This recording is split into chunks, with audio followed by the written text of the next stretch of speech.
তুমি বারবার হ্যাঁ বলো, যখন শরীর ক্লান্ত, মন ভাঙা, তবুও বলো ঠিক আছে, আমি করে দিচ্ছি। কেন বলো? কারণ তুমি কাউকে কষ্ট দিতে চাও না। কিন্তু কখনো কি ভেবে দেখেছো এতে সবচেয়ে বেশি কে কষ্ট পায়? তুমি নিজে। আজ বলবো, না বলাটা কোনো অপরাধ নয়, বরং এক ধরনের শক্তি। আমরা কেন না বলতে পারি না? আমরা ছোটবেলা থেকে শিখি ভদ্রমেয়েরা না বলে না, সাহায্য না করলে লোকে রেগে যাবে, না বললে আমি স্বার্থপর হয়ে যাব, এই ভয়, এই অপরাধ বোধ আমাদের মুখ বন্ধ করে রাখে। তুমি হয়তো একটা অতিরিক্ত কাজ নাও কারণ তুমি না বলতে ভয় পাও। তুমি হয়তো নিজের সময় ছেড়ে দাও কারণ অন্যরা বোঝে না বললে কষ্ট পাবে। এভাবে ধীরে ধীরে তুমি নিজের সীমা হারিয়ে ফেলো। না বলতে পারার ফল কি হয়? তুমি ক্লান্ত হয়ে পড়ো মানসিকভাবে, রাগ জমে যায়, অথচ মুখ ফুটে বলা যায় না। অন্যরা তোমাকে অবশ্যই রাজি হয়ে যাবে বলে ধরে নেয়। তুমি নিজের ইচ্ছেগুলোকে দূরে সরিয়ে রাখো।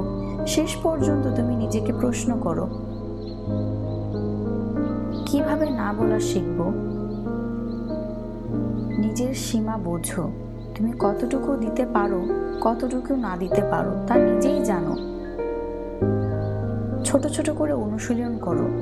চেনা মানুষদের ছোট ছোট অনুরোধে না বলার চেষ্টা করো।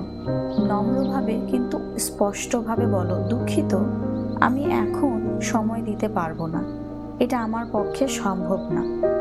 না মানেই দ্বন্দ্ব নয়। তুমি মানুষটাকে না বলছো না, বলছো কাজটাকে। নিজের সময়কে সম্মান করো। তোমার সময়, তোমার মানসিক স্বাস্থ্য, এটা গুরুত্ব পাওয়ার যোগ্য। বিকল্প প্রস্তাব দাও।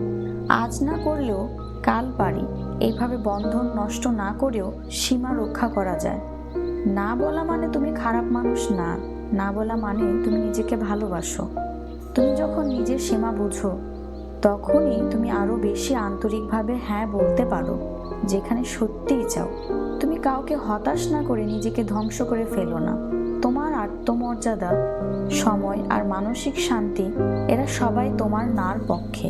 তুমি নিজেকে জায়গা দাও, নিজের পক্ষে দাঁড়াও। না বলো ভালোবাসার সাথে, শ্রদ্ধার সাথে, কিন্তু স্পষ্টভাবে। তুমি কি নিজের প্রতি যথেষ্ট সদয়? তাহলে আজ থেকেই না বলার অনুশীলন করো।